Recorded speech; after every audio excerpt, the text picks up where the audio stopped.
Jesus' ascension into heaven.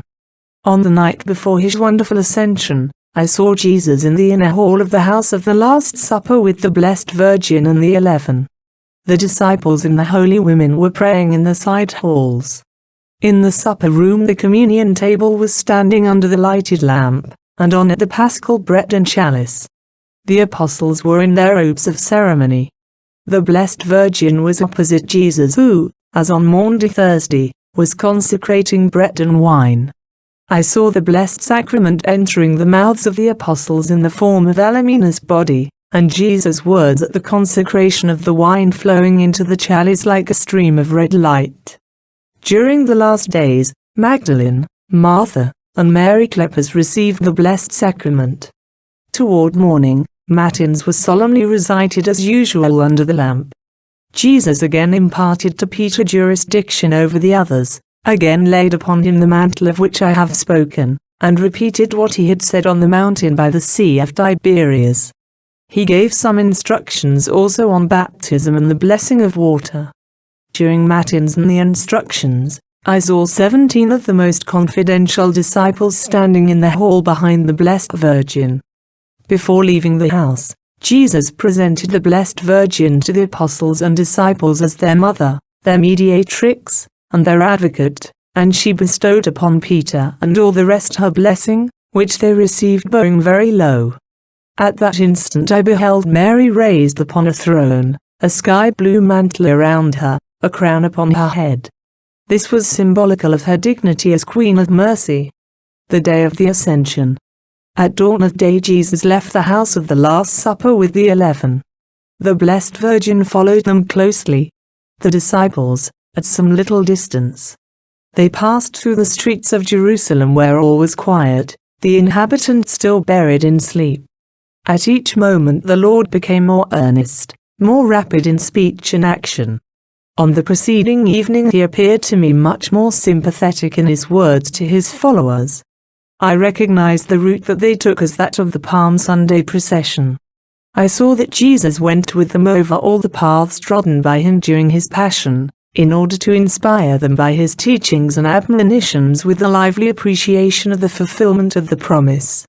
In every place in which some scene of his passion had been enacted, he paused a moment to instruct them upon the accomplishment of the words of the prophets, upon the promises, and to explain the symbolical relation of the place to the same. On those sites which the Jews had laid waste, over which they had thrown heaps of stones, through which they had opened ditches, or which they had rendered impassable in other ways in order to prevent their being venerated, Jesus ordered the disciples in his train to go on ahead and clear away all obstructions, which they quickly did. Then bowing low as he passed, they allowed him to take the lead again while they followed. Just before the gate that led out to Mount Calvary, they turned aside from the road to a delightful spot shaded by trees. It was one of several places of prayer that lay around Jerusalem. Jesus paused to teach and comfort the little flock. Meanwhile, day dawned brightly. Their hearts grew lighter, and they even began to think that Jesus would still remain with them. New crowds of believers arrived, but I saw no women among them. Jesus again took the road that led to Mount Calvary and the Holy Sepulchre. But he did not follow it up to those points. He turned off and went around the city to the Mount of Olives. Some of the places on these roads consecrated to prayer and sanctified by Jesus' teaching, and which had been laid waste or hedged in by the Jews, were now restored by the disciples. The tools for their work they found in the gardens on their way. I remember round shovels that looked like our bake oven shovels. Jesus paused a while with the crowd in an exceedingly cool and lovely spot covered with beautiful long grass. I was surprised to see that it was nowhere trodden down. The multitude that here surrounded Jesus was so great that I could no longer count them. Jesus spoke to them a very long time, like one who is about closing his discourse and coming to a conclusion. His hearers divined that the hour of parting was near, and yet they had no idea that the time still intervening was to be so short. The sun was already high, was already far above the horizon. I know not whether I express it rightly, for in that country it seems to me the sun is not so high as it is here. It always appears to me as if it were nearer to one. I do not see it as here, rising like a small globe. It shines there with far more brilliancy. Its rays are, on the whole, not so fine. They often look like a broad pathway of light. Jesus and his followers tarried here fully an hour. By this time the people in Jerusalem were all on the alert, amazed at the crowds of people they descried, around Mount Olivet. Out of the city, too, crowds were pouring in bands. They consisted of all that had gone out to meet Jesus on Palm Sunday. The narrow roads were soon thronged, though around Jesus and his own, the space was left free. Jesus' radiant ascension. The Lord went only to Gethsemane and from the Garden of Olives up to the summit of the mount. He did not set foot upon the path on which he had been arrested. The crowd followed as in a procession, ascending by the different paths that encircled the mount. Many even pressed through the fences and garden hedges. Jesus at each instant shone more brightly and his motions became more rapid. The disciples hastened after him, but it was impossible to overtake him. When he reached the top of the mountain, he was resplendent as a beam of white sunlight. A shining circle, glancing in all the colors of the rainbow, fell from heaven around him. The pressing crowd stood in the wide circle outside, as if blending with it. Jesus himself shone still more brightly than the glory about him. He laid the left hand on his breast and, raising the right, turned slowly around, blessing the whole world. The crowd stood motionless. I saw all receive the benediction. Jesus did not impart it with the flat, open hand, like the rabbis, but like the Christian bishops. With great joy I felt his blessing of the whole world. And now the rays of light from above united with the glory emanating from Jesus, and I saw him disappearing, dissolving as it were in the light from heaven, vanishing as he rose. I lost sight of his head first. It appeared as if one sun was lost in another, as if one flame entered another, as if a spark floated into a flame. It was as if one were gazing into the full midday splendors of the sun, though this light was whiter and clearer. Full day compared with this would be dark. First, I lost sight of Jesus' head, then his whole person, and lastly his feet, radiant with light, disappeared in the celestial glory. I saw innumerable souls from all sides going into that light and vanishing on high with the Lord. I cannot say that I saw him becoming apparently smaller and smaller like something flying up in the air, for he disappeared as it were in a cloud of light. Out of that cloud, something like dew, like a shower of light fell upon all below, and when they could no longer endure the splendor, they were seized with amazement and terror. The apostles and disciples, who were nearest to Jesus, were blinded by the dazzling glare. They were forced to lower their eyes, while many cast themselves prostrate on their faces.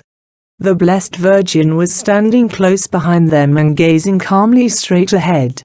After some moments, when the splendor began to diminish, the whole assembly in deep silence, their souls swayed by varying emotions, gazed fixedly up at the brightness, which continued visible for a long time. I saw two figures appear in this light. They looked small at first, but seemed to grow larger and larger as they descended. They were clothed in long white garments, and each held a staff in one hand. They looked like prophets. They addressed the multitude, their voices like trumpets resounding loud and clear. It seemed to me that they could surely be heard in Jerusalem. They made no motion, stood perfectly still, and said, "Ye men of Galilee, why stand ye looking up to heaven? This Jesus who is taken up from you into heaven, shall so come as you have seen him going into heaven." These words were not repeated by Sister Emmerich. She merely said, "They spoke some words." The writer has transcribed them from the Acts of the Apostles. After these words the figures vanished. The brightness remained for a while longer and then disappeared like daylight retiring before the darkness of night. The disciples were quite out of themselves, for they now comprehended what had happened to them. The Lord had left them and gone to his heavenly Father. Many, stunned by grief and amazement, fell to the earth. When the glare had entirely died away, they arose again, and the others gathered around them. They formed groups. The Blessed Virgin stepped forward, and so they stood for some time longer, recovering themselves, talking together, and gazing upward. At last, the apostles and disciples went back to the house of the Last Supper, and the Blessed Virgin followed. Some were weeping like children that refused to be comforted, others were lost in thought. The Blessed Virgin, Peter, and John were very calm and full of consolation. I saw, however, some among the different groups who remained unmoved, unbelieving, and full of doubts. They withdrew from the rest. Saint Peter takes the Lord's place. On the top of Mount Olivet, from which Jesus ascended, there was a level rock. On it he stood addressing the multitude before he blessed them, and the cloud of light received him. His footsteps remained impressed on the stone, and on another the mark of one hand of the Blessed Virgin. It was past noon before the crowd entirely dispersed. The apostles and disciples now felt themselves alone. They were at first restless and like people forsaken. But by the soothing presence of the Blessed Virgin they were comforted, and putting entire confidence in Jesus' words that she would be to them a mediatrix, a mother, and an advocate, they regained peace of soul. A certain fear stole over the Jews in Jerusalem. I saw many closing doors and windows, others gathering together in groups. During the last days, they had experienced some peculiar feelings of alarm, which today were greatly intensified. On the following days I saw the apostles always together and the Blessed Virgin with them in the house of the Last Supper. At the last repast of Jesus, and ever after, I saw Mary when at prayer and the breaking of bread always opposite Peter, who now took the Lord's place in the prayer circle and at meals. I received at the time the impression that Mary now held a position of high importance among the apostles, and that she was placed over the church. The apostles kept themselves very much aloof.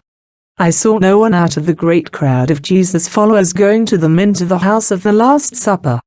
They guarded more against persecution from the Jews and gave themselves up to more earnest and well-regulated prayer than did the disciples dispersed in bands throughout the other apartments of the same house. The latter went in and out more freely. I saw many of them also very devoutly traversing the way of the Lord by night. At the election of Matthias to the apostolate, I saw Peter in the house of the Last Supper. He was clothed in his episcopal mantle and was standing in the center of the circle formed by the apostles. The disciples were gathered in the open side halls. Peter proposed Joseph, Barsabbas and Matthias, both of whom were standing off among the bands of disciples. There were some among these that wanted to be chosen in Judas' place. The two mentioned had never thought of such a thing, and had no desires on the subject. Next day the lots were cast, Barsabbas and Matthias being excluded from the assembly. When it was found that the lot had fallen on Matthias, someone went into the disciples' apartments and led him to the apostles. Amen.